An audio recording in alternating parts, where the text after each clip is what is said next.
Hi everyone, in the front of me I've got MOTOROLA Moto G32 and let me share with you how to update the apps on this device. So first of all, make sure that you've got the internet connection and then let's enter the Play Store.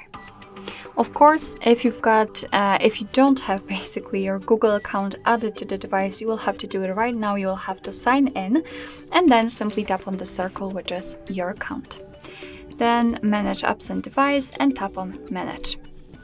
And as you can see, this is the list of all currently installed apps, and we have to simply tap on updates available to check which we can update. And of course, if you want to, you can mark all of those apps. It's up to you. If not, you can simply pick one or two of them.